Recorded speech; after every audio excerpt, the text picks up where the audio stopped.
சமரசம் பேசி சமத்துவம் பழகி தோழமை கொண்டாட தோழனாய் அமைந்தவனே. நம் இருவருட பழக்கம் ஒரு ஜென்மம் இனிக்குதடா. நட்பும் நம்முடன் நட்பு கொள்ள தவியாய் தவிக்குதடா. கார்மேகம் களவாடி இதயத்தில் புதைத்தவனே. சிநேகம் போற்றும் செல்ல நினைவுகள் நினைத்தால் சற்று வலிக்குதடா. குழாய் சட்டை போட்டு பட்டணம் நோக்கி வந்தவனே. பாரம்பரிய பழக்கம் சொல்லி தந்தவனே. நமக்குள் நட்பு இல்லை, நமக்குள் என்ற வார்த்தைக்கே இடமில்லை. ஓர் உயிராய் ஓர் உணர்வாய் நமக்குள் புதைந்த காலம் அது. நினைத்தால் சற்று வலிக்குதடா. அம்மா செஞ்ச கருவாட்டு குழம்ப யாருக்கும் தெரியாமல் நான் கொடுக்க, நீ செஞ்ச மீன் குழம்ப கொடுத்தென்னை பழி வாங்குவாய்.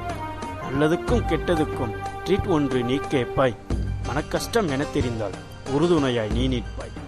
படித்தால் ரசிப்பாய், தூங்கினால் தட்டி விடுவாய். கேள்வி கேட்டு என எழுப்பும் பொழுது வாத்தியாரை நீ முறைப்பாய். கிள்ளிக்குச்சி கற்றுக் கொடுத்து கம்ப்யூட்டரை கற்றுக்கொண்டாய். நினைத்தால் சற்று வலிக்குதடா. நீ பார்க்க நான் பார்க்க, ஒரே பெண்ணை நாம் நோக்க, பாழாய் போன குமரியவள் திரும்பி கூட பார்க்க மாட்டாள். உன் அரியர் பற்றி சிந்திக்காமல் என் மதிப்பெண் குறைந்தால் கேள்வி கேட்பாய். சாலையோரம் நாம் நடக்க என் கைகள் தொட்டு இறுக பிடிப்பாய். நீ எழுது பார்த்ததில்லை, இன்று மட்டும் உன் கண்கள் ஏன் சிவக்கின்றன? கலங்காதிரு, நட்பின் உரசலால் நாம் அறிந்த பாடம் மையம் கற்றுக்கொள்ளட்டும். ஈர்ப்பு விதிகளையும் சேர்ப்பு விதிகளையும் ஒரு சேர கலந்து ஓவியமாய் வரைந்து பூமிக்கு வண்ணம் தீட்டுவோம். இந்த நம்பகமான கல்லூரியின் நாசுக்கான கல்வியை உயிரூட்டி உருள விடுவோம். வைரமுத்துவின் வைர வரிகளால் நிதானிப்போம். சாவை சாவை தீர்மானிக்கட்டும், வாழ்வை நாம் தீர்மானிப்போம். ஒரே இடத்தில் விழுந்தால் மலைத்துளியால் பயனில்லை நண்பா. சிதறுவோம், செழுமைக்காக வலிமையை சிதறடிப்போம்.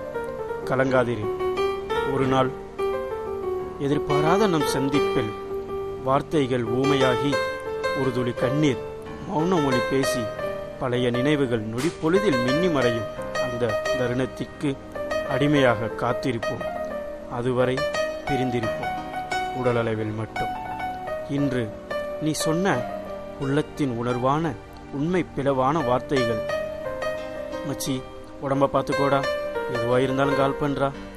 வெகுளித்தனமான இந்த வார்த்தைகள் என்னுடனே நிலைத்திருக்கும். செயற்கையாய் விதி செய்யும் இயற்கையை ஒன்று புரிந்துகொள். இது பிரிந்து செல்லும் நட்பல்ல, புரிந்து கொண்ட நட்பு.